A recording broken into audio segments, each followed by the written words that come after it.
Alright, so hopefully you read the title and thumbnail and you know what you're in for, because I'm about to introduce you to and essentially drop a review for a super obscure indie game that recently came out on Steam that at time of recording has a grand total of 3 reviews. But let me set the scene first. I'm sitting in my computer science for games class and we're given a task to search for Steam games that play similarly to the prototypes we're making in our group projects.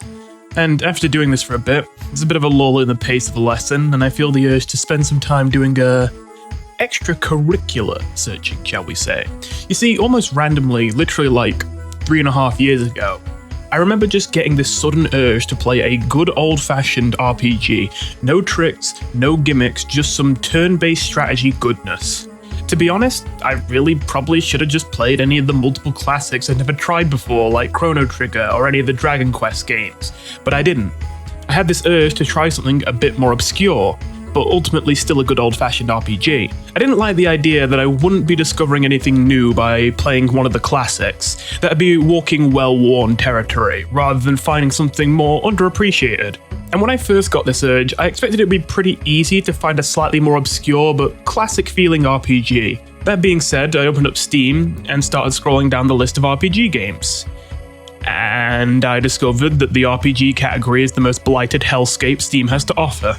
You see, well, you guys know what I mean when I say role-playing game. Technically, that only really means a game in which you play a role or character, which is pretty damn broad. Can you see where this is going?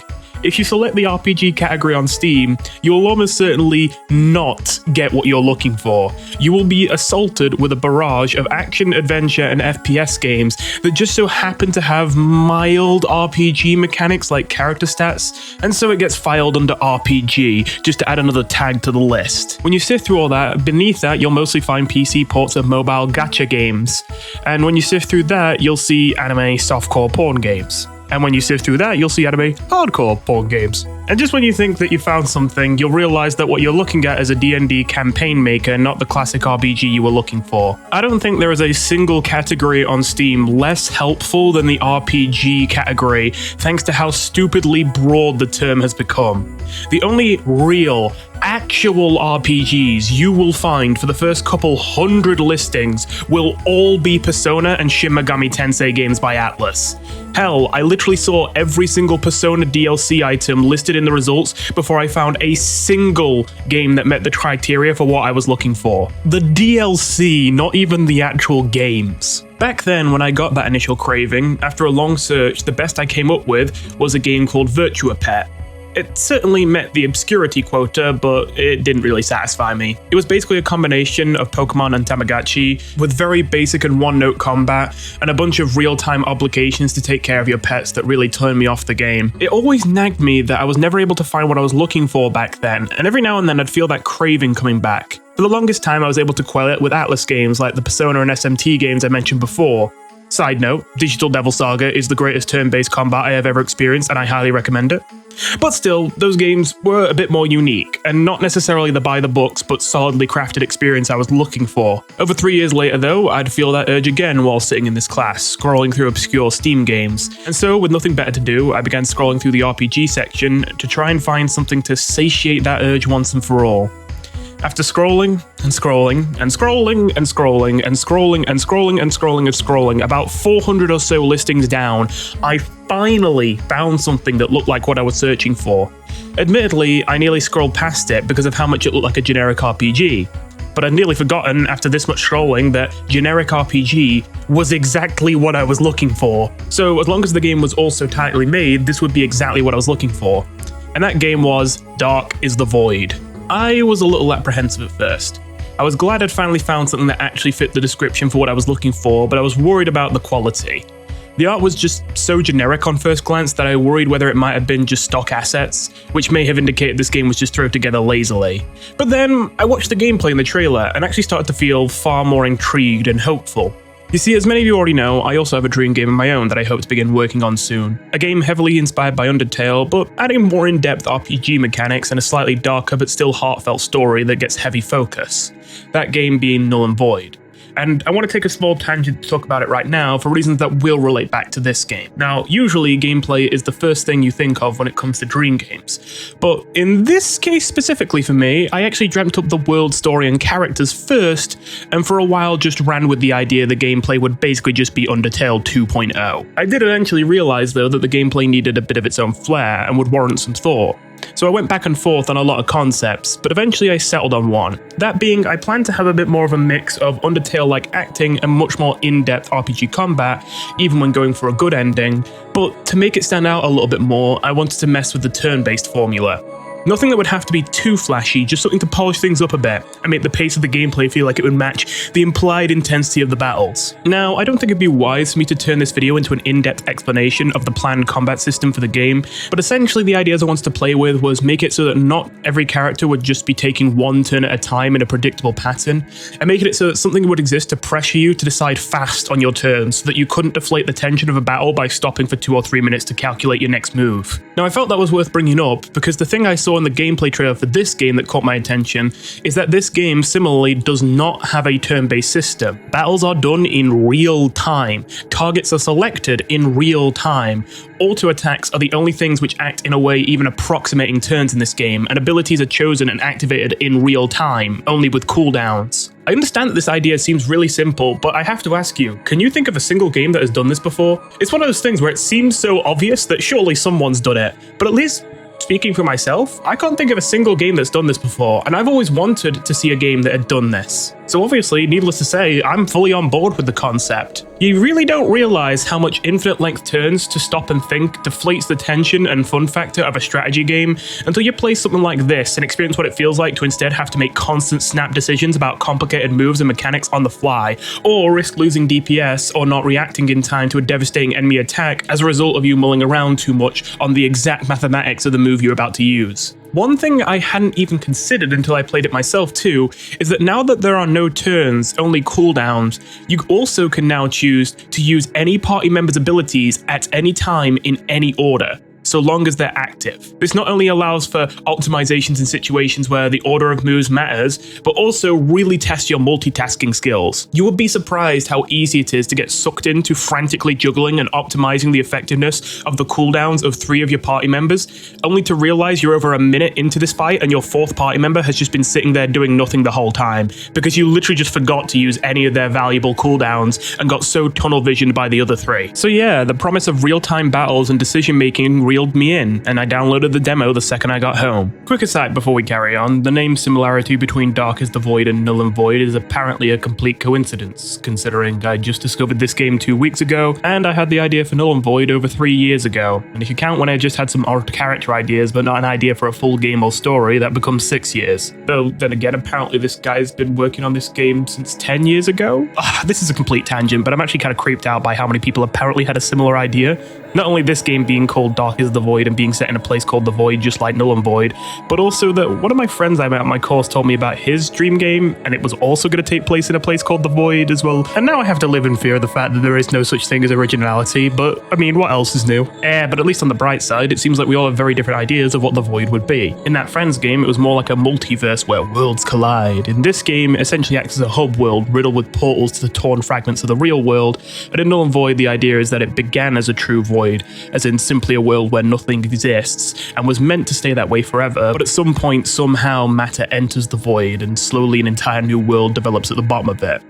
Anyway, that's enough out of me. I swear that's the last time I'm bringing up this Null and Void thing till the end. Okay, so let's cut to the chase here. The pros and cons of this game. Pros. 1. I think this combat system is actually goated and has no right being as fun as it is. 2. There's a lot of class variety and customization for replay value.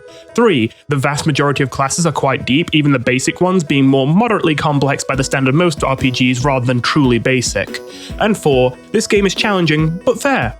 Most of the time. But then there's the cons, though I should mention this game is still technically in early access, so there's always hope that these could be fixed.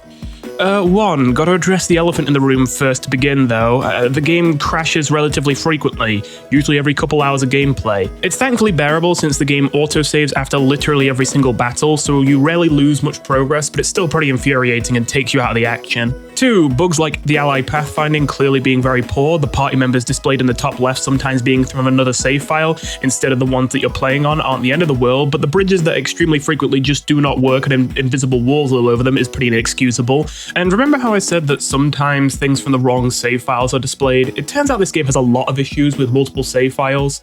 Like for instance, I noticed that if you have more than one save file active at once, the increased time it takes to level up your traits or passive abilities on your characters carries over between all save files. So right now, I should only need 2 SP to get a new trait if I'm on a brand new save file, but because it's counting my traits on all my save files, instead it requires 15, nearly 8 times longer to get a single trait. This essentially means that if I ever have more than one save file, I can't get any traits except at an absolute snail's pace, meaning that I can't experience most of the class's different traits, and it puts me at a severe disadvantage. 3. When I said this game is usually fair, what I meant is it seems mostly fair once you get the ball rolling, but if you want to play any difficulty above casual or hard, then the difficulty is way too front-loaded.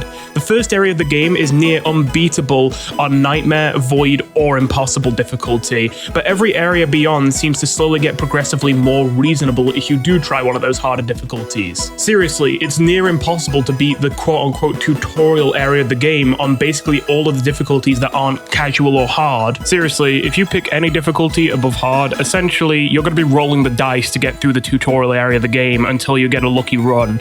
But then once you get through it, you're never going to have anywhere near that much trouble ever again. Not to mention, obviously right at the beginning of the game, you haven't even been given many choices yet, so the fact that the beginning is so brutal is really frustrating, because it's not even like you could have made a better decision to get through the beginning.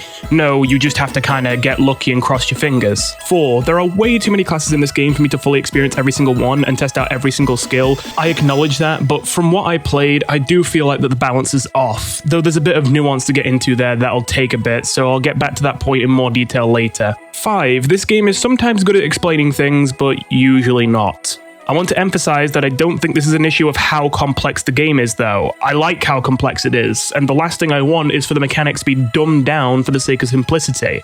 I think it's not an issue of complexity with the game, but rather an issue with the game making it difficult to find the definitions for its esoteric terminology and doing a poor job of explaining or visually conveying how previously explained concepts connect together in gameplay. In some of the menus in the game, if you see a stat like bar pow, which I imagine that most of you watching this video do not know what that is off the top of your head, sometimes you can click it and it will give you the definition telling you it's barrier power. However, in most of the menus in the game, if you see a stat like bar power, if you try and click it, nothing will happen, and so you'll just have to go on not knowing what bar power is. But you got something that increases bar power. There's also plenty of moves, abilities, or items in this game whose descriptions are just simply left blank, and even times where sometimes I will unlock traits or abilities that are just called null, even though I'm playing a character that isn't marked as unpolished or unfinished. I wouldn't want to be too harsh on this normally, since this seems to be a mostly solo passion project, and it is in early access, but I do have to say it does come off as just a little bit lazy when so many of these descriptions are missing.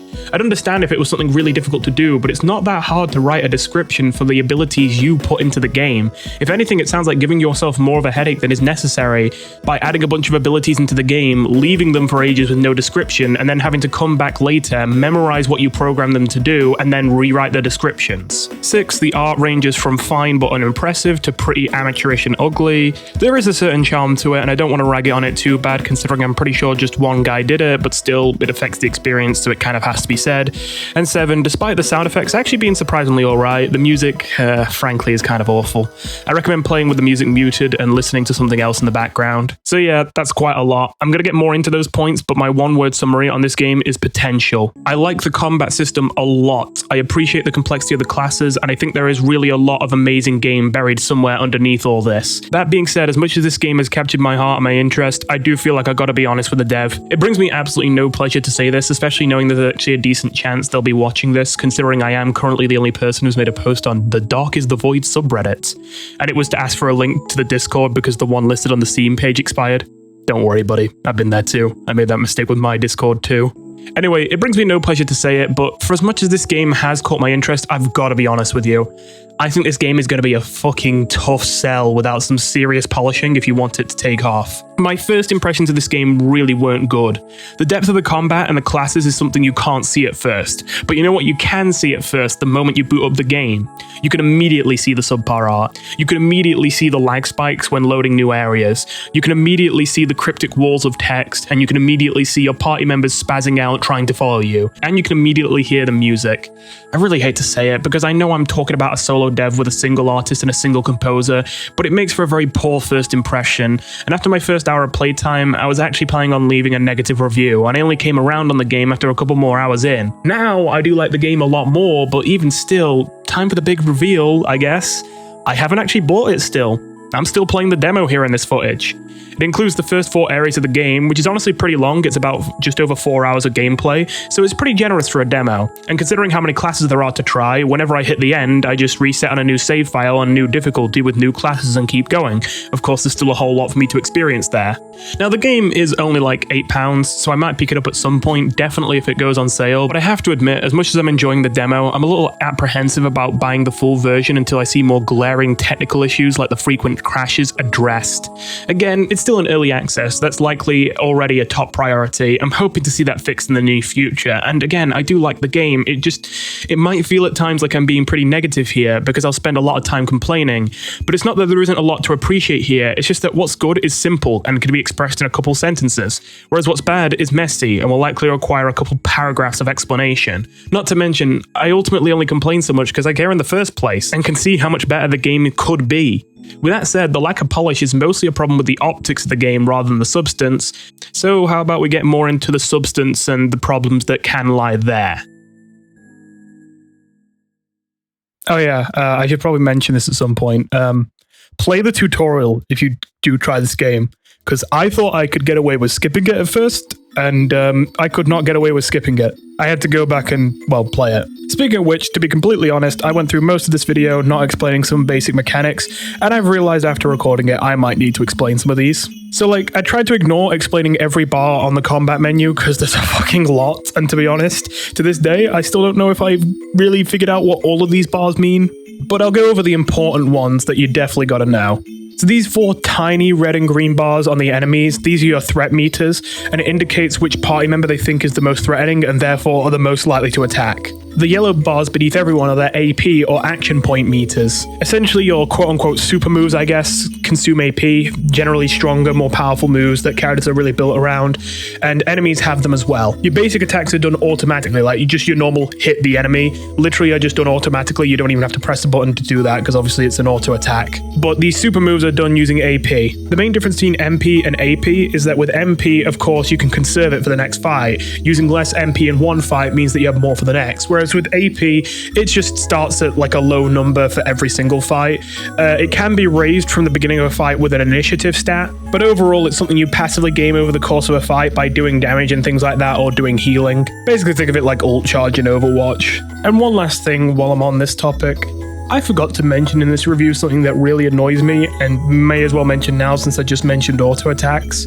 I understand that you have to click an enemy to tell your party members, hey, I want you to auto attack this enemy, but like, could we have not made that automatic? Because I'm not gonna lie, there are lots of moments where I get into a fight and I forget for a whole like 30 seconds or so that none of my party members are using their auto attacks because I didn't give them a target yet. Like, because they're not listed on the attack menu and the animation for an auto attack is not super noticeable, it's really easy to just go through almost an entire fight without realizing the whole time your party hasn't even been attacking, they've just been using abilities.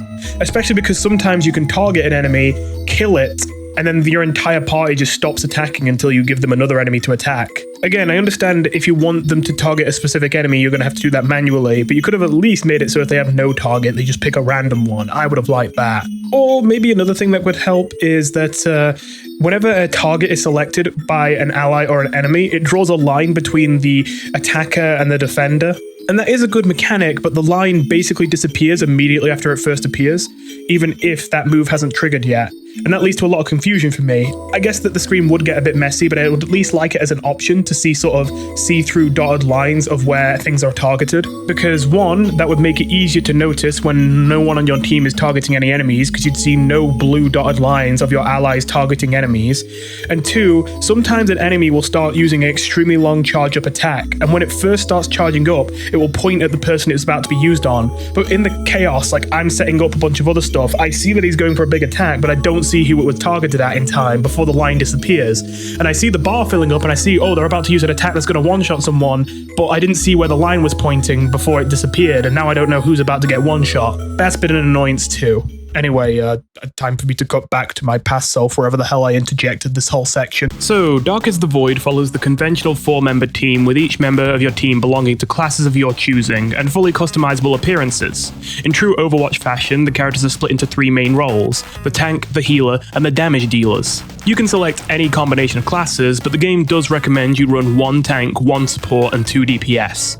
You're pretty spoiled for choice overall, though some options fall into the unpolished or unfinished categories. It's both exciting, but a little overwhelming, though thankfully the dev thought of that. A recommended beginner team is provided for anyone feeling overwhelmed by all the stats and menus, consisting of all the most simple classes in the game: a warrior to act as your tank, a priest to act as your support, and a monk and an archmage for your DPS. I want to point this out mostly to acknowledge that as much as I'm going to complain about the readability of this game at points, there are some decisions made here that show an effort being made to ease you into things a bit more, and I do appreciate these efforts. It's just, well, you'll see later, there are a couple of places where help like this is extremely necessary, and the game simply tells you nothing, even for extremely fundamental and important mechanics to characters that you really got to understand how the character even works. Now, again, I've made an effort to try as many of these classes as possible, and I have tried every single class at least once, though some of these were in playthroughs that ended very quickly on harder difficulties towards the beginning of the game. And again, there are too many skills to unlock on too many characters for me to know every single skill for every single class. That being said, I put a decent amount of hours in, and I've made as much of an effort as possible to have an in-depth knowledge of how the characters I've been playing have worked. So for my first run, I wanted to experience a mix of beginner characters and characters of more moderate complexity, since I expected to appreciate the complex characters more, but by the same token realized the game was probably going to be making my head spin for the first couple hours. I ended up selecting the basic warrior as my tank, but passing up on the priest to try the next most complex support, the Druid. For my DPS, I selected the Draken, who was listed as a more basic DPS, and the Grappler, a slightly more complicated debuff-centric DPS. And as it turns out, this team worked pretty well together. But what I didn't realize until much later is that I kinda lucked out by finding such an effective combination of classes on my first try. As my repeat playthroughs had taught me the hard way, there are a lot of class combinations in this game that just fundamentally do not work, unfortunately. And considering that you don't get much information on each class before you select it, because you've obviously got to learn what they do by playing them, that means a lot of the time you do just walk into a new save file, realize that you picked a combination of classes that just does not function, and it's like, ah shit, guess it's time to delete this save file and start over after I've spent all that time setting up my team. Now, some of the reasons why these combinations don't work do come down more to specifics, but I actually think the largest issue here is the tanks and the healers. I'm obviously no expert on this game, so I could be wrong, but as I say, I really have made an effort to understand this game as deeply as possible before I wrote this as a review, and the main takeaway from my experience on class balance in this game is that the most glaring issue by far is that there are nowhere near enough real tanks and real healers. Now, out of the two, I think the tanks are certainly faring slightly better here, in fairness. While I would say the only real tank is the warrior, the other tanks, the Paladin and the Occultist, can work, but just take a lot of micromanaging and extra effort to get them to actually do their jobs, and even then, results may vary. You see, this game assigns each of your party members an ever-changing threat value on a per-enemy basis, determined by the amount of damage and healing that teammate has done. This means that enemies will always prioritize your most deadly and valuable teammates first, and especially any glass cannon builds are going to be dead in the water if you don't have tricks up your sleeves ready to negate or redirect those attacks. Now, the problem with this is that the tanks are high survivability, low damage, low heals, of course, which means that despite them being designed to be the ones that take hits for the team, they are naturally going to end up with lower threat values and get targeted by less enemies unless you can abuse other mechanics to intervene thanks to their low damage and low healing output, if they even have healing output, though some of them do. The warrior, despite being the single most basic tank in the game, is actually the only tank that does its damn job, because the warrior not only has passives that can increase its threat value, but on top of that has access to the single most critical move that any tank in the game could have right from level 1, and that's Taunt. It's just exactly what it sounds like. When you use Taunt, temporarily your threat is tripled and all enemies have reduced attack, making it so they basically have to attack the warrior for a bit, and they're not even going to be doing maximum damage to the warrior. This redirects all the aggro that could be absolutely mauling your healers to death instead to the tank who can take all the hits. This is such basic 101 how tanks work in video games kind of thing that you would have thought that every tank would have some sort of equivalent. But believe it or not, the warrior is the only tank in the entire game that has Taunt or anything like it, at least as far as I've played. The Paladin admittedly is my least played of the 3 tanks, but not because I didn't want to play them. I was interested in a healing tank. No, the reason why they are my least played is because every run I try make the Paladin work dies super early.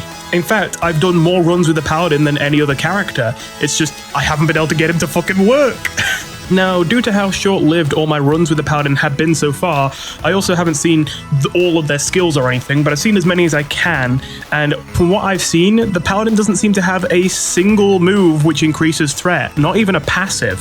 The best they have is they do have one single attack, I believe it was Searing Light, which if at that exact moment the enemy is charging up a special attack, it does redirect that special attack to the Paladin. Other than that, if that move is on cooldown or you don't have enough MP to cast it, or if the enemy is going to kill you with something that isn't a special attack, or if maybe it is a special attack but it doesn't even have a charge up time so you don't have a window to use the Searing Light move to redirect the attack. If any of those things are true, then the Paladin literally does not fulfill their function as a tank.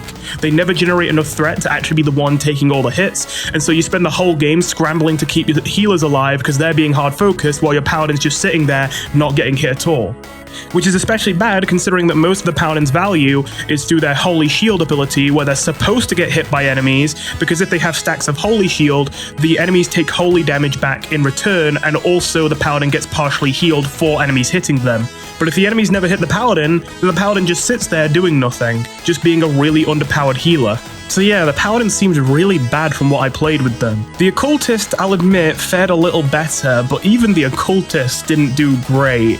You kind of had to get the ball rolling with them. Essentially, the gimmick of the Occultist is that they have this Ring of Spirits, and almost every single magical-based attack they have will either rotate the Ring of Spirits so that a different one is at the front of the ring, or it will generate a spirit when you use the corresponding move. Most of these spirit passives relate to tanking by doing things like giving your hero barrier, or increasing their block power, or block chance, or making it so the enemies have lower accuracy. You can also perform an exorcism every minute and 30 seconds for free, which will destroy the spirit that is currently at the front of the circle, but also allow you to trigger a superpowered version of their passive ability. Now, in the case of the Occultist, I actually think they're quite a strong character in terms of pure power level. I just think the main problem with them is they don't do the job of a tank.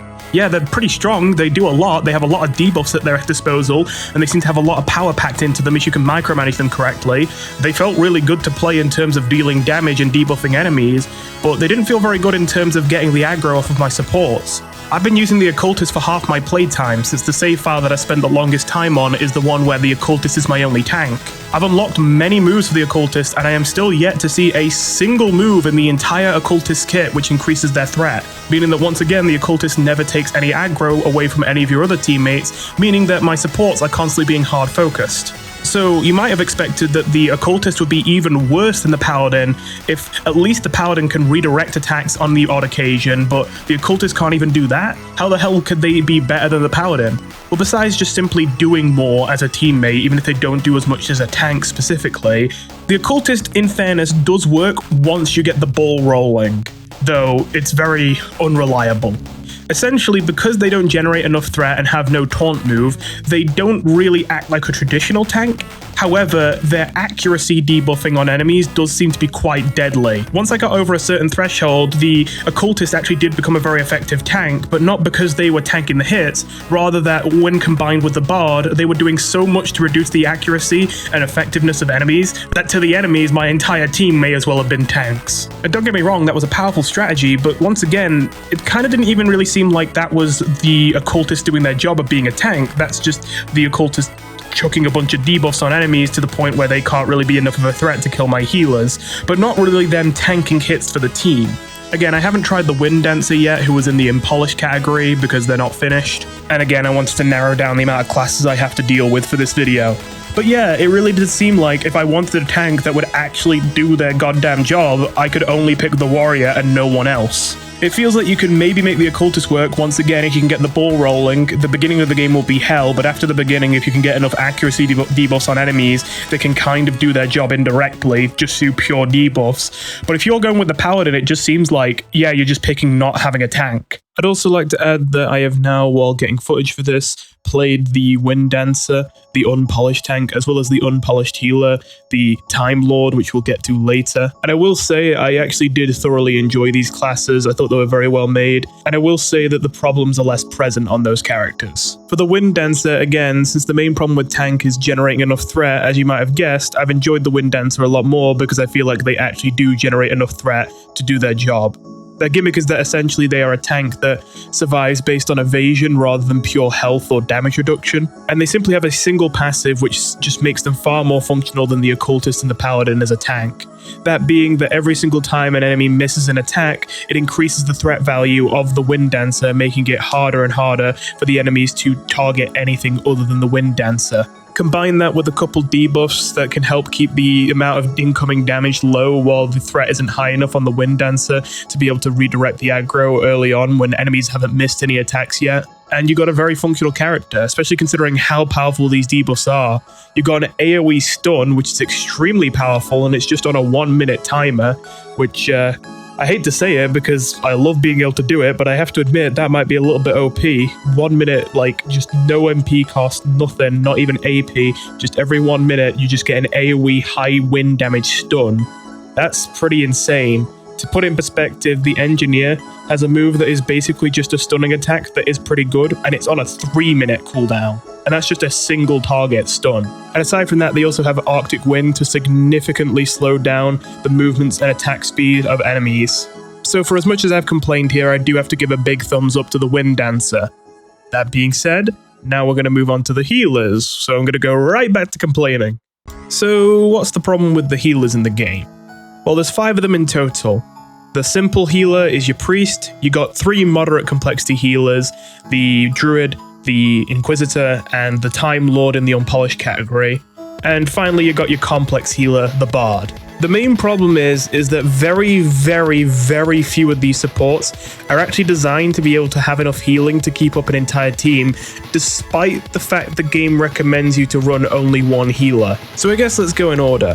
First up is the Priest, and I want to make it clear again, most of these supports actually aren't weak characters. Most of them are pretty strong, it's just they don't have enough healing to keep an entire team up.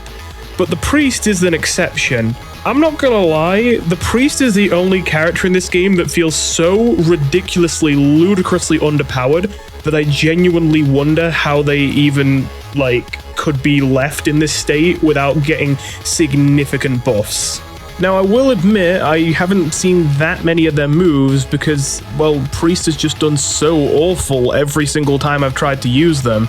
So maybe they just are extremely dog shit at the start of the game and get better slowly over time. But Jesus Christ, man, look at this shit. The cast time on your healing spells is ludicrous, giving the enemies loads of time to kill low health allies before you get a chance to heal them.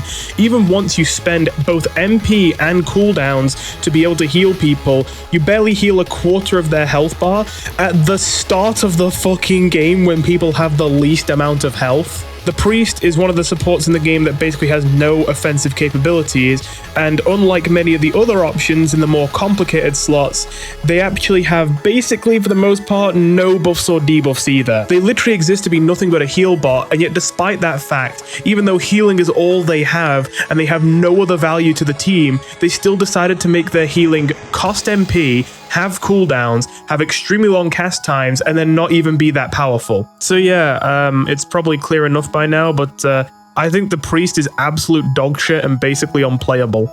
Like, seriously, what happened here? The Druid, on the other hand, is the perfect support in this game. I want to give a massive round of applause for the Druid, because the Druid is amazingly designed and for some reason is the only support in the entire game that actually has enough healing to work as a solo healer. There is literally not another support in this entire game that can keep up an entire team as a solo healer. Maybe the Timelord can if the DPS you're running are the DPS that also have some healing on the side. You know, so you're running something like the Lumina and the Blackguard with the Timelord or something like that. But for the most part, you have to run the Druid if you want to run a solo healer team, because the Druid is the only healer in the entire game that can actually keep 4 people alive without needing any other help from outside forces. They got this really cool gimmick with changing seasons, giving them different amounts of plants. They got 9 different kinds of plants with different passive protective abilities you can activate, or with different effects. Some of their moves will change their functionality depending on the seasons. And the main reason why they actually have enough healing, besides the fact their healing numbers are just big compared to a lot of the other supports, is quite simple. They have a move called Aid, which I don't understand why the priest healing can't be like this. It's a very simple move. All it is you spend 8 MP and you select a target and you heal them. And they also get a small extra heal over time after the initial heal, but most of the heal is the second the heal kicks in. It does have a cast time, but it's only like a second long, so rarely will you actually get caught not being able to heal people in time unless you really were leaving things to the last minute. And for some reason, unlike the priest, they actually don't have a cooldown on Aid. Now, you can't spam it infinitely, of course, because it costs MP, but here's the thing. The Druid has really good MP regeneration. So it's not necessarily a thing of, oh god, I can hardly ever cast this move because it costs 8 MP and I've got to conserve it. No, you can afford to cast this multiple times per fight and then regenerate all your MP back. However, if you do find yourself in a situation where you're suddenly like, oh shit, I've got to cast Aid like 8 times just to not die here, you are going to run out of MP because it takes time to regenerate your MP back. I know this sounds like really basic, but again, for some reason there just isn't another support in the entire game that fills this criteria, where they just have a move where it's like, someone is damaged, I want to heal them, and I don't want to be stuck on a cooldown based thing where like, oh well, can't use the move right now, you know, it's just not allowed to. The fact that it's based on MP, but your MP regenerates, means that you're both not disincentivized to use it because you're wasting MP. It not only means it's also flexible because you can use it whenever it's needed, but it also discourages you from spamming it and, you know, just living forever doing that, by the fact that you know the more often you have to use it, the more likely you will eventually run out of MP and you'll have nothing left to keep your team up with. So yeah, the Druid is a clear winner in the support category. It's like not even close. Basically, the only downside to the Druid is, for one, the way that you get plants during seasons is very feast or famine. In spring you get 3, then in summer you get 2, and then in fall you get 1, but in winter you get 0. And that means that when the season starts at a random position during a battle, if you start in autumn, you're in trouble. Not only because you're only going to have 1 plant to start the fight, but then also the next season you're going to get nothing, and it's going to be 2 more seasons before you actually get any plants to be able to fight back with. And those plants are very important. However, considering how powerful the Druid is already, I consider that to be kind of a weakness you have to compensate for to earn the power that the Druid grants you when you actually are able to keep everyone up because you have conserved your plants well and managed everything nicely. Maybe just make it so the seasons don't start from a random position, because again, sometimes you do just get fucked. You just start in autumn and it's just like, ah, shit. And really the only other downside is that the Druid has little to no offensive capabilities, but I mean, they are a hard support character, so that makes sense. The Inquisitor is a particularly powerful example of the main problem with support design in this game, because, well, okay, the main gimmick of the Inquisitor is shields. They have an ability called Testify, where they can convert half of an ally's health into shields. They have abilities which obviously grant shield. They have abilities which can negate a hit if you predict it. And for their healing, they have an ability called Dictum, which makes it so that for a little bit, whenever an ally lands a hit, they heal themselves. But have you noticed the issue? Yep, it's one of those. This character has 0 abilities that actually just select a target that needs healing and heals them. The closest thing they have is that Dictum move I just described. And by the way, the healing that Dictum provides is very slow and gradual. So as the Inquisitor, you're essentially going to have to be predicting and blocking every single enemy hit constantly, just so that your teammates don't die. And then even then, if one of your teammates gets hit with poison, well shit, you can't like negate the hit of poison because it's a damage over time effect, not like a instant one hit thing. And so as a result, if one of your guys gets poisoned and your Inquisitor is your only support, literally you just have to sit there and watch them die. You don't have a way to cleanse the poison, you don't have a way to give them direct healing, you have nothing. Unless you have a health potion, which is a consumable you have to pay for, you know, it's not something you're guaranteed to have on you, and even if you do have one, that's not really a long-term solution, that's a short-term just this once we'll get away with this. Yeah, the Inquisitor just doesn't seem to have an answer to like most of the problems that supports are supposed to solve. And again, the problem isn't even that I think the Inquisitor's weak. Holy Fire seems to be a really strong move of theirs, which is very offensive and has some powerful debuffs. And I mean, you do get a lot of shields on the Inquisitor, and there are some characters which synergize with barriers and all that, and they are able to convert it into more damage. And I imagine in those kind of builds, you know, it's probably pretty decent. But at the end of the day, I can't imagine any build that could use the Inquisitor as a solo healer and not have the team fall apart because no one's getting any heals.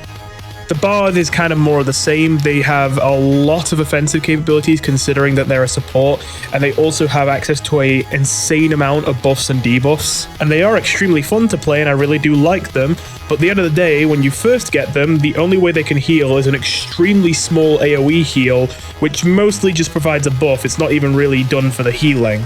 They also heal with their auto attack when they land it, but, well, as you can imagine, it's a very minor heal. It doesn't really do much. Now, I will admit that the Bard's healing gets better as it goes. Eventually, you'll learn Blade Song, which will allow you to do 6 instant auto attacks in a row, which obviously means more healing. And also, if the tune you play as you go for that attack is the tune that applies the buff where whenever this ally hits an enemy, they provide an AoE heal to everyone, you can combine that to get even more healing with your Blade Song, and that actually is quite a bit. And later still, you will unlock the Healing Lyric ability, which yes, for some reason, you have to unlock 4 other moves before you unlock the first direct healing ability on this support. But even Healing Lyric, while it does heal a lot, is a single target heal, which is an AP cost based move, which means it can only be used very infrequently. All this to say that I could see if you really leveled up a Bard and leaned into it and gave them equipment to increase their healing power and all that, I could see them maybe eventually being able to provide enough heals to keep an entire team alive, but certainly in the early game, it seems like there's absolutely no way you can keep a team alive with nothing but a Bard. And even in the late game, if you can get enough healing on the Bard, you're probably missing out on a lot of their more effective buffs, debuffs, and offensive capabilities by trying to lean into healing. That only leaves the Timelord, which was in the Unpolished section. And I think the Timelord is kind of in a middle spot. It suffers from some of the same issues as the Inquisitor, also having abilities where you can heal an enormous amount if you predict enemy attacks, but it's only if you predict an attack. However, not only do I think that the Time Lord's debuffs are insane, which can affect the attack speed and evasion of enemies and allies, but I think the Time Lord also does a little better thanks to the fact that he has an AP ability called Spry, which is not a particularly powerful heal, but it is a heal which just does its job. It's a slow heal over time effect that you can apply to an ally, and while it's almost never worth it to use just dry unless you're desperate, its main gimmick is if the ally you target is already taking damage over time, the healing increases to outpace the damage over time effect on them. Which I did mention one of the biggest problems with the Inquisitor was when someone got poisoned and you couldn't use like any kind of prediction to protect them from the poison, they were just poisoned and they would die to poison. Obviously, thanks to the fact you have Spry, the Time Lord isn't quite as vulnerable to this despite being a similar kind of character, because if someone gets poisoned, you can just use Spry and outpace the DPS of the DOT with increased heal over time.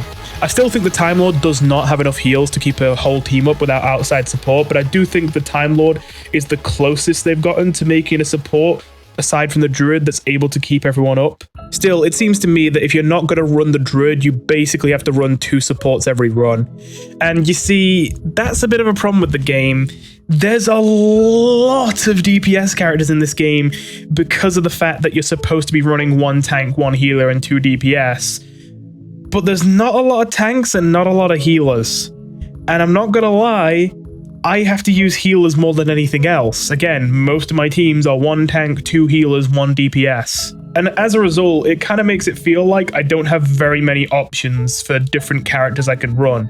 Again, there are so many different classes you can actually choose in this game, but it kind of feels like, okay, there's so many classes you can choose, but if you actually want a functional team, well, slot 1 always has to be the warrior or the wind dancer, maybe the occultist if you lead into their debuffs, but definitely not the paladin. So there's slot 1 gone. Slot 2 will always have to be a support, and slot 3 will also always have to be a support. And so that means, okay, there is one single slot for a DPS of my choice, despite the fact there's like, what, 16 DPS classes in this game or something like that? I keep thinking there's so much more to discover with this game, but then getting this feeling like whenever I start a new playthrough, it still feels very samey, even though I'm using different classes.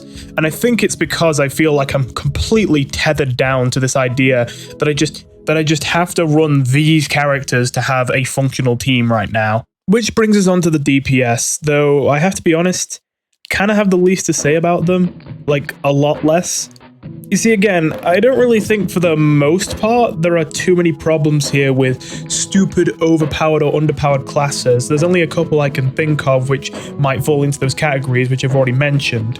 Again, it mostly seems to be a thing of just tanks and healers not doing their job, but it's kind of hard for a DPS to not do their job. I mean, it's to deal damage. Everyone deals damage for the most part. The DPS role still has a problem I guess I could discuss though, and that is, again, maybe I'm being a bit too confident about this after only 25 hours of playtime, but in my experience, it seems like DPS is rarely more valuable than a tank or a healer. Healers in particular seem to be basically always the most valuable teammates in this game, and while there are exceptions, it seems like a lot of DPS aren't super valuable, and even the ones that are, usually are because they're almost like a DPS support hybrid. Like the Lumina, for example, who I think is a very powerful DPS, because not only are they a DPS that specializes in AoE DOT effects, but also they are a DPS with some small healing on the side and an insane amount of debuffs, which essentially makes them a mini support. And when I think of other examples of strong DPS in my experience, I think of the Engineer and the Blackguard, both DPS which I felt like were doing better than other options, because they kind of felt a little bit like mini tanks. Meanwhile, the DPS that was supposed to be low health, high damage output just really didn't seem to cut it for me. Again, because of the whole issue of trying to get tanks that actually draw enough aggro with their threat values, it seems like generally glass cannon-y builds aren't the way to go in this game. It seems like the best course of action for the most part is usually to play something pretty defensive. Now, there's way too many DPS to go through all of them like I did with the tanks and the supports, but I've already mentioned the DPS that I thought felt relatively strong in my experience, so I guess all that leaves is for me to tell you which ones I thought were weak. Now, I do this a bit hesitantly because I want to add an enormous asterisk on this. Almost all the DPS I thought were weak were characters I did not play for very long, because obviously I thought they were bad, and I didn't get very far in the runs that I tried them. And of course, there are way too many fucking DPS in this game for me to keep making new save files to give them second chances. So I am fully open to the option that maybe I just didn't give these characters another chance. But to me, the Witch, the Archmage, and the Rogue all stood out as particularly bad DPSs in my experience. Again though, take that with a grain of salt because, well, as I say, I didn't really play those characters for very long because I didn't get very far with them. Alright, it's time to cut into the readability of this game. I do want to start though by being generous, because for as much as I'm really going to complain here about the readability of the game, I do want to give credit where it's due. First of all, as you might have guessed from the insane amount of classes, it is really overwhelming to look at the class menu at first when you first go to create a character, and so I like that the developer took the time to be like, here is a suggested beginner team. Although I will admit, I would disagree with it. As you can imagine, it's the warrior as the tank and the priest as your healer, and then for the DPS you've got the monk and the archmage. Now, if you were to play this game for the first time and you wanted a nice, simple beginner team, I would also recommend the warrior as your tank, and if they do buff the priest, I would recommend the priest as well, but of course, as is right now, I think the priest is the worst character in the game probably, so as a result, I would say use the druid instead. I also think the monk is a fine starter DPS, however, I would take out the archmage and instead insist you play the draken. That is another DPS that is ranked as being pretty simple, and I felt like they were much more useful. I felt that the archmage was pretty useless, and honestly, from what little I saw, it seemed like the archmage is a little bit more complicated than the draken anyway, despite being less useful. So yeah, I would say if you wanted to make a nice beginner-friendly starter team, I would go with the warrior, the druid, the draken, and the monk. But I mean, nitpicks. Obviously, they picked these 4 characters because they're supposed to be the most basic. The other thing I will appreciate is that I do like how, because this game has such a ludicrous amounts of stats in it, that you can most of the time click on a stat if you see it and you don't know what it means, and it brings up a menu which gives you a definition of that stat in great detail. This was an absolute requirement for this game, not only because this game has a lot of stats, but I started learning over time that it starts making up new stats on the fly that are only applicable to certain characters. Like, for instance, over 20 hours into this game, I'm even still finding new stats because I start playing the Wind Dancer and see that they can have a stat called Runic, where sometimes when they attack an enemy, they also deal magic damage on top of their normal physical damage, and the element of that magic automatically switches to whatever they're weakest to. It's good that that's something that's written down somewhere that I can get a definition for, because of course without that definition I'd have no fucking idea what Runic meant. How the hell would I ever find out? So I'm really glad this is in the game. Now with that said, it's time to clamp down. Already, I'll admit, I'm starting with a little bit of a nitpick here, but just while we're on the subject of this whole being able to click on a stat to read it, that's really good that you can do that, but there's a problem. You can only do it in some menus, and some menus you can't do it. And sometimes that means that you will see something in a certain menu refer to a stat you've never heard of before, but because it isn't in the menus where you're allowed to click on it, you click on it and nothing happens, and you now just don't get a definition for what these stats mean. And this is a problem. Sure, you know what HP is. Sure, you know what attack is. Sure, you can probably guess M attack is magic attack. But like, when you start seeing things like bar pow, when you start seeing stats like unity and runic, let's be real, if you can't get that definition up, you have no idea what any of these things are, and you have no way of finding out. But I imagine that's something that we're going to be working on, considering that they at least put in the effort to actually put the definitions in there. It's just not in every menu for some reason. Probably the other biggest problem I have is that while you get detailed descriptions of exactly everything a move does, when you look at most move descriptions on most classes in the game, there is one very glaring oversight when it comes to covering a class's moveset. That being that, for the most part, if a class has some sort of special resource meter or special gimmick that isn't explicitly a move or a passive ability, it's just some sort of thing they have that no one else has. Like, for example, the changing seasons with the Druid. No other character in the game has a changing seasons meter, and no other character has different effects depending on the seasons. That's something exclusive to the Druid. So things like that. That isn't a passive either, though, because it's not like you inherently get any benefit in any season. It's only once you introduce already existing moves to the seasons concept that things start changing. But if you had no moves on the Druid, you wouldn't be getting anything but depending on the change of the season. So it's not listed as a passive. What I'm trying to get at is any mechanics like that on any class is not listed anywhere or described or explained anywhere in the game. How does the Engineer's Capacitor work? Yeah, you're not really going to get an explanation for that. How do the Lumina's light bar things for each individual party member fill up? I've been playing the Lumina for a while and I still don't know. I'm kind of just assuming it's slowly over time, but I have no idea what determines which bar is filled up with which resource at what time. What about the Blackguard? What's this Vitae mechanic? Like, I get that I can convert health to Vitae, but what does Vitae do? I think the way it works is that when you use this Nightfall ability, which is also not listed or described anywhere in their entire moveset, it switches between your normal HP pool and your Vitae pool so that you can be extra tanky, but then, like, I don't know that for sure. And then also, is this Witching Hour ability? Is this just to transform back into your normal form? I think so. I don't know. Again, none of this seems to be written down anywhere, because this is all just considered part of the character, but not explicitly a move on the character or a passive on the character, and so you can't find a description of how it works anywhere. What about the Occultist too? In fairness, I'll give credit where it's due. They do actually explain what the spirits do in the wheel. However, that you do have to figure out on your own that the selected spirit is the one at the front of the wheel, and you do have to figure out on your own that these spirits have passive abilities that trigger every few seconds. And I'm not joking, I basically went through this entire save file with the Occultist while never figuring out what the hell the souls actually do. Like, I could take a guess because each different spell they cast summons a different color soul. So I could guess that whatever the soul does is related to the spell I'm casting. So if I'm, casting a spell that reduces the accuracy of an enemy, I can guess that the brown soul that summons probably has something to do with getting hit less, but I don't know what it does. And I only just recently found out it does actually tell you what the souls do.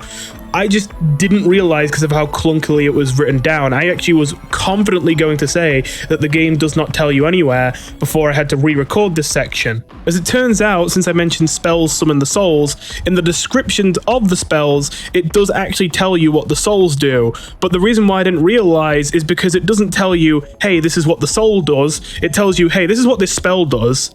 And then it has a bit at the bottom where it says, passive this.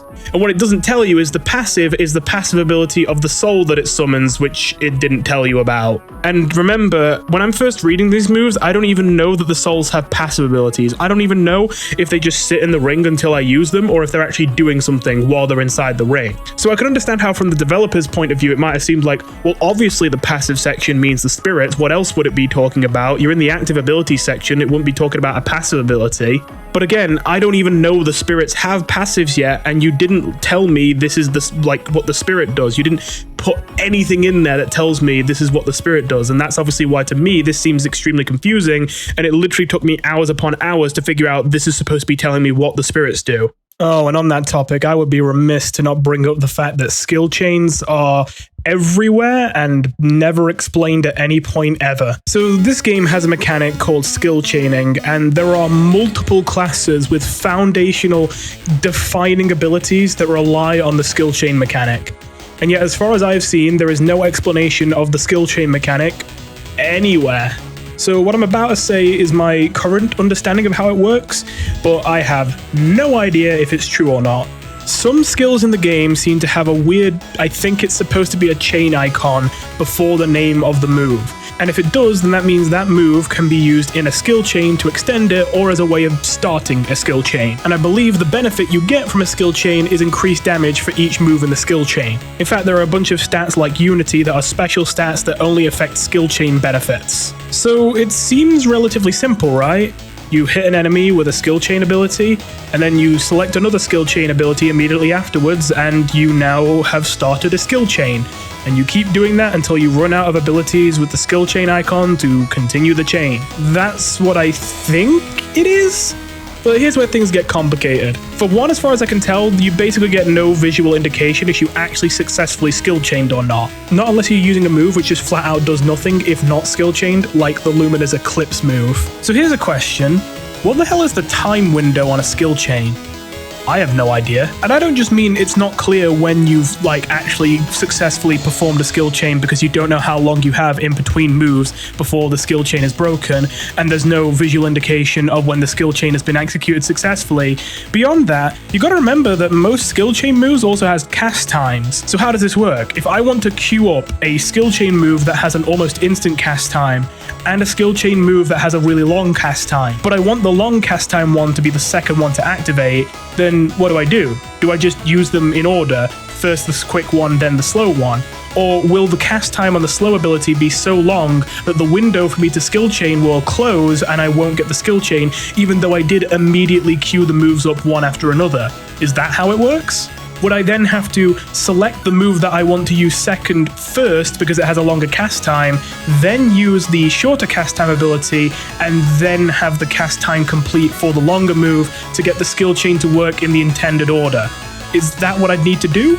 I have no idea. Worse still, while it seems like the basics of this mechanic are pretty obvious, and even without explanation you could probably figure it out, the problem with that is that I'm constantly forced to question basic functionalities of this mechanic by the fact that sometimes it just doesn't seem to work, and I have no idea why. The only move that I'm aware of in the game that doesn't work unless you skill chain it at all is the Eclipse on the Lumina. So Eclipse is the only move in the game I can use as a sort of litmus test of whether these skill chain things work or not. But the thing is, Eclipse also has a second condition which can make it fail, which is even if you skill chain it, the way it deals damage is based on the DOT applied to the enemy.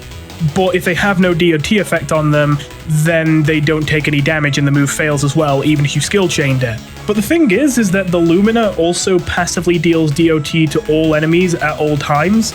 but it looks like this DOT doesn't count for some reason.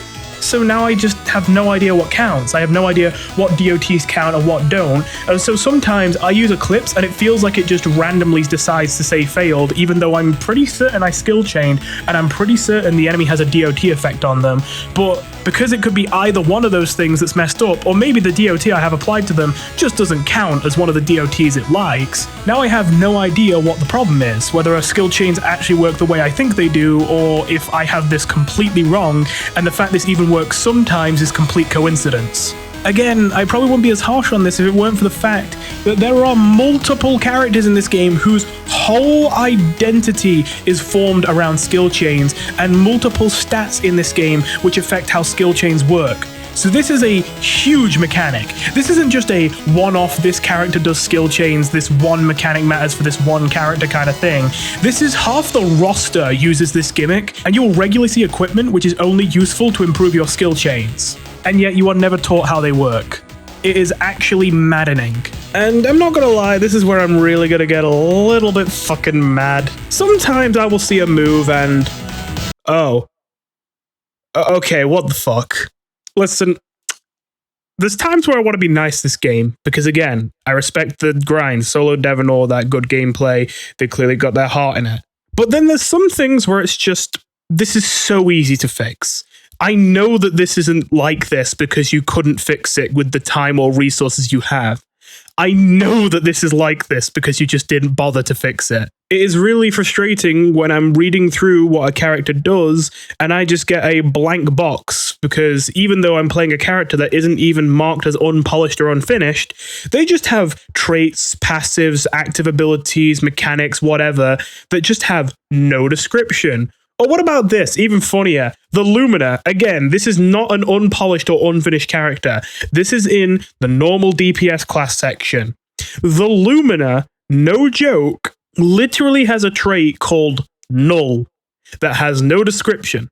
I don't even know if it does anything. I could invest points in it, so presumably it does something, maybe, or maybe it's just a point vacuum that doesn't do anything except waste your trait points. Maybe. So now I have no idea whether this trait here is essentially an empty trait slot that the developer completely forgot to fill in, or if this actually is a programmed trait here that they just completely forgot to give a name or description. I have no idea. So yeah, I would be a bit harsh on this. I would say, like, Jesus, for the love of God, like, I understand if, like, programming new mechanics and all that is hard and fixing bugs is hard, but, like, when it comes to just have titles and descriptions written for the things you've made, I feel like that's a pretty basic ask, and I feel like you shouldn't be procrastinating on that, because I don't know what else to take away from this other than there's a bunch of abilities in the game you don't remember don't have descriptions or titles because you haven't been paying attention to when you haven't given them descriptions or titles.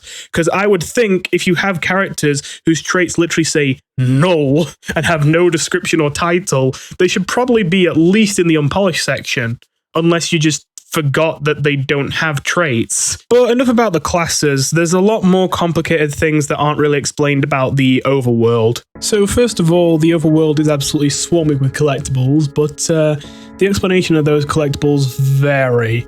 I mean, there's some things that don't require explanation. I think you can guess what gold does. And these little different coloured orbs give you LP or MP. I thought it actually increased your LP or MP at first, but apparently it only regenerates it. But other than that, not much to be confused about there. And credit where it's due, they do explain what motes are. Well, to be honest, I still don't know what a mote is, but I know what it does. You can find these elemental motes randomly lying around the place as you go around these different areas, and when you pick them up, if you collect enough of them, you can upgrade your primacy level in a certain element. What does that do? Well, it makes you more resistant to that element and able to deal more damage when using attacks of that element. I'm not gonna lie, it's not super impactful considering there aren't that many elemental-based attacks in this game as far as I've seen.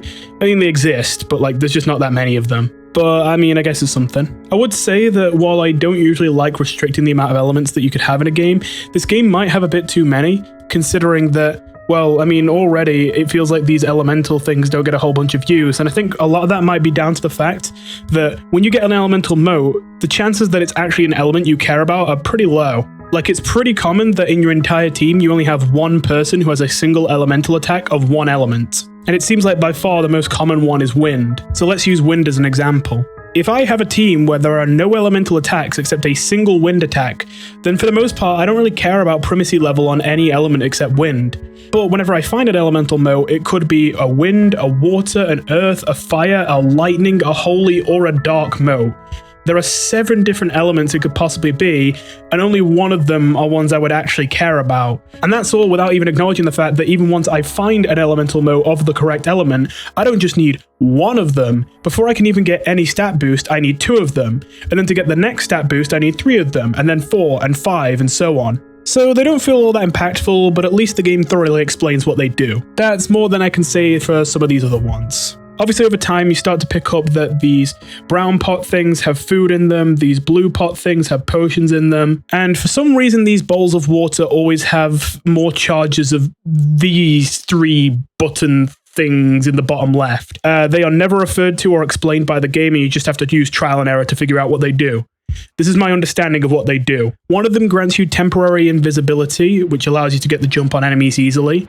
One of them grants you a speed boost, which makes it easier to get away from enemies since most enemies in the game are faster than you. One of them is essentially like a stun bomb, where if an enemy gets close, you can stun them and get a greater chance of getting the jump on them. But speaking of which, how the fuck does first strikes in this game, or whatever you want to call them, work? This game does have a system where you can be attacking first or the enemy can.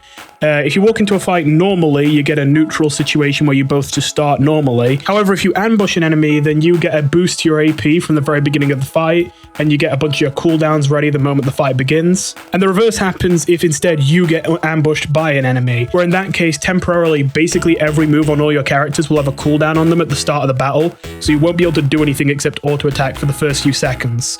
As well as that, a bunch of other cooldowns will just have extra time added onto them, and you'll have reduced AP from the start of the battle. That being said, the game never explains how this system works, and I'm not gonna lie, no matter how long I play this game, I cannot for the life of me figure out how the fuck this game calculates whether you're supposed to get the first strike or not on an enemy. Here's what I have intuited, which may or may not be true. After again over 25 hours of playing this game, I am pretty sure that you get a slightly improved chance of getting the jump on an enemy if you attack them from the back, but I'm not even certain. I have no idea whether standing in the line of sight of enemies matters at all. I think it's just when you get closer to enemies they notice you. I don't think line of sight matters, but I could be wrong. If you're looking at all these fancy colors and wondering if they factor into the system, I think they do, but I have no idea how.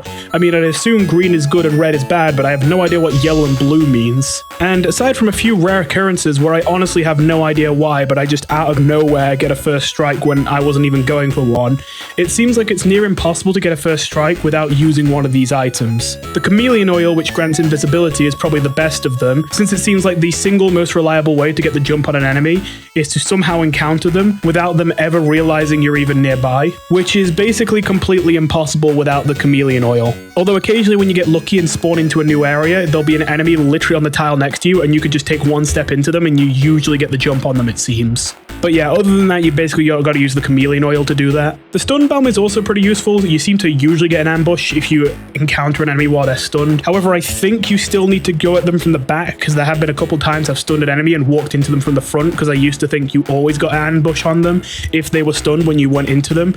But when I encountered them from the front while they were stunned, they still sometimes didn't get ambushed. And the speed boost definitely seems like the most useless of the abilities, because I don't think it has ever helped me get a single ambush on a single enemy.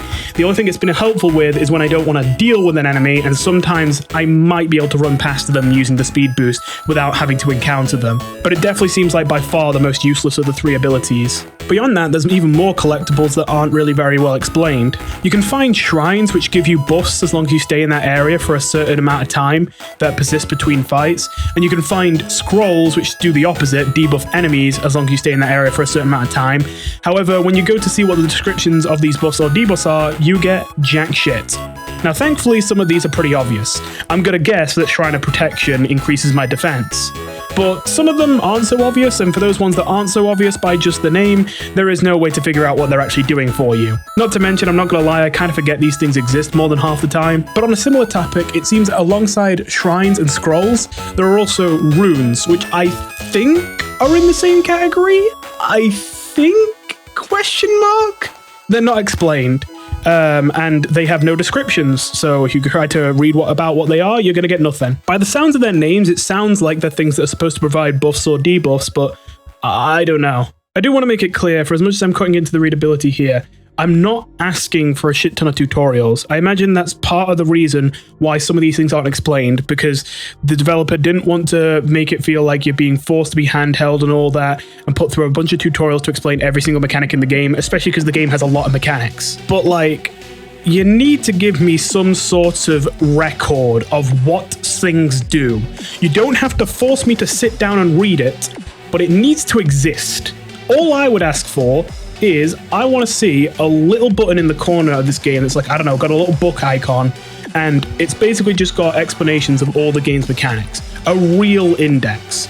And essentially, whenever you find something new you've never seen before, that book icon should flash, and if you click it right then, it will open you to the page on the exact mechanic that you just found. So if I just picked up a mist orb for the first time, I should see a flash of the book icon, and if I click it right there, it will automatically open to the page that explains what mist orbs are. Something like that, I think, would be great. That would do so much to relieve the tension with this game in trying to figure out how the hell it works. Again, I do not think it's a problem of how overcomplicated this game is, and I don't think it's a problem solved by cramming it full of tutorials. I think the main concerns here is just that I need to be able to find explanations of the mechanics that you introduce without explaining. There needs to be somewhere I can go where if I do think, I wish I knew how this worked, that I can go and read about it. And you have to make sure that people know where those places are. But so long as you just have a place I can go to read about mechanics I don't understand, that would help a lot. The problem is, for most of these features, you don't.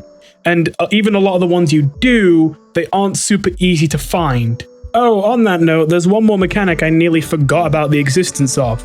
Enchanting. In these weird blue diamond things, you'll sometimes find enchanting materials which have a bunch of bonuses attached to them, and you can combine them with equipment to, well, enchant them and give them bonuses. However, you are never told the enchanting menu exists, although you'll probably find it on your own pretty quick. And of course, it's never explained to you how it works. Which is a big shame, because it's not as simple as it looks. There are a lot of things going on here I don't understand. The only thing I really get is that there seems to be some sort of like Wheel of Fortune, roll the wheel, see what benefit you get. But as for these other actions, or why sometimes I can't enchant gear but sometimes I can, or if there's any way to make this enchanting shit not always hit a random elemental resistance stat that I don't care about at all, I swear you do this on purpose. I swear every enchanting material has like 2 bonuses that are just resistance to an extremely obscure element for the sake of filling up the slots with useless benefits. Oh, and I didn't want to chuck this in just randomly here, but it's not really big enough to warrant its own segment, so while I'm talking about enchanting and struggling to get good benefits from it, I may as well mention equipment in this game is also a bit wacky. You have tons of slots for equipment on every character, like a shit ton of them, but to be honest, equipment feels extremely unimpactful.